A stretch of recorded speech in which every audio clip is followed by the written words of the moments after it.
Hello YouTube, I'm here to make another video about some of the accessories that we've built for blasters.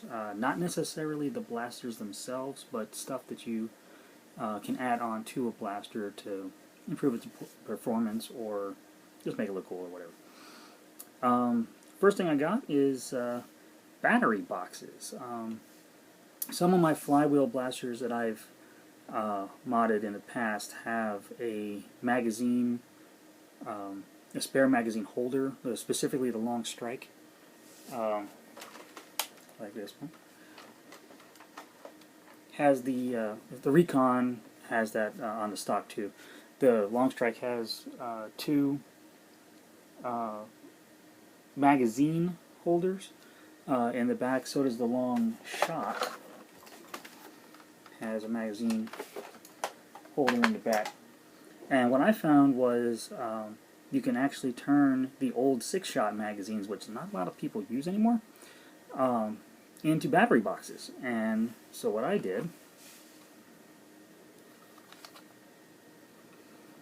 was got a there's a AA battery box that I got from Radio Shack. Has a switch on it. I don't know if you can see that. Yeah, there you go. Has a switch on it. And I just added a audio cable because I love my audio cable. Shut up. Add an audio cable to it, and now this can go into the battery, or sorry, the magazine holder on your blaster, and then you can then wire it up to what we always refer to as an 11 or a Magnum, but some people refer to them as afterburners. And I'll get to that in a minute. But anyway, I started with AA battery boxes, which really, you could probably figure out how I did it. I just cut a hole in the side of this thing, stuck it in there, and it's pretty much good to go. And to take it back out is about as simple as taking these two screws out, popping the cover off, popping this out, changing the batteries, put it back in, put the screws back in, you're done. And that was great, because this gives you 6 volts. Nothing really special there, but you know, hey, sometimes you want multiple of these, so I made multiple. I got two or three of these now. But then I decided to up the game a little bit, and I made this one. This is a 2-cell LiPo pack. A little bit harder to see here, but they got 2 flat cells that run the entire length in here. And they're actually separated by a switch that I added right here. 1 being on, 0 being off. And again, runs to the same audio cable because I like my audio cables. Now what's really nice is, see, I got another one in here. And the rubber bands are there just to make sure the thing doesn't fall out while you're running around. But anyway, what you do is you take your battery pack,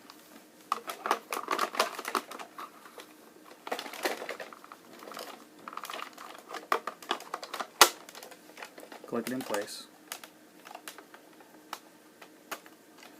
rubber band it in so it doesn't fall out.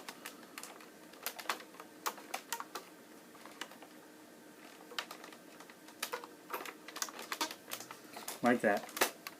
And then I have the audio cable plugged into the other audio cable here, which then runs through the frame of the blaster, internally up here, and out here, out to that particular point. Actually, sorry, I take that back. That is a dummy plug. That plug doesn't do anything. It actually runs out here.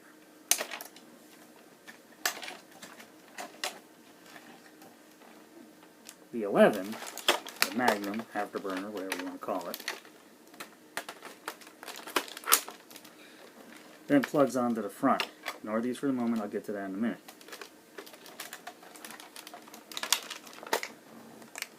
You see right here is the other audio connector that this then connects to. Alright, so now you're probably saying, hey, well, what's up with these battery boxes? Well, this is actually a dual power supply afterburner. The selector switch either selects the rear battery boxes, which would be these, or the forward battery boxes, which would be these. So if you disconnect this audio cable, you can then put this on a different blaster and it'll work fine, not having the other thing internal. This was one of my first builds that I ever did, and I really liked it just for the aesthetics of it. It's one of my favorites.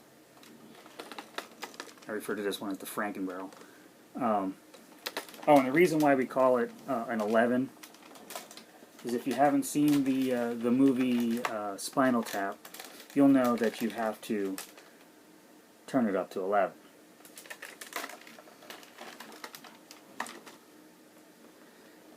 Alright, what else?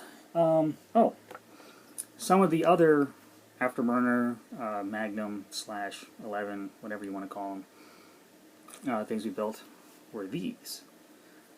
Now this is a piece of electrical conduit box that I've cut down, installed the bayonet fitting from a long shot front gun, epoxied that in there so that's not coming back out. Put a couple of aluminum L brackets on the side, mounted the motors, got the drums on there. I believe these are from a Tommy 20, Busby Tommy 20. And then it's got a AAA battery box on the bottom. And the way this works is just like the other one, click it on the front. This little tab down here actually goes into that little detent. I don't know if you can really see that. There's a little detent right there. And it just locks it in place. And all I gotta do,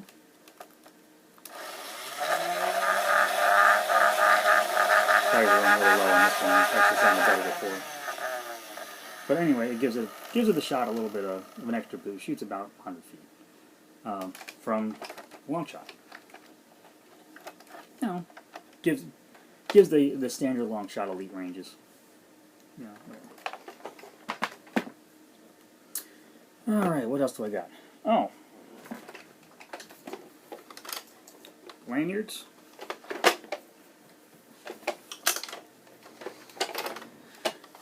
Sometimes it's nice to be able to take your hands off of this and then, hey, look, it stays right there.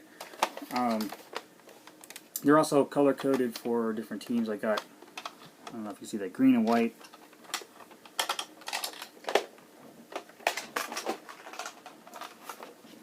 And I've done orange black, just so that you can tell between the two teams.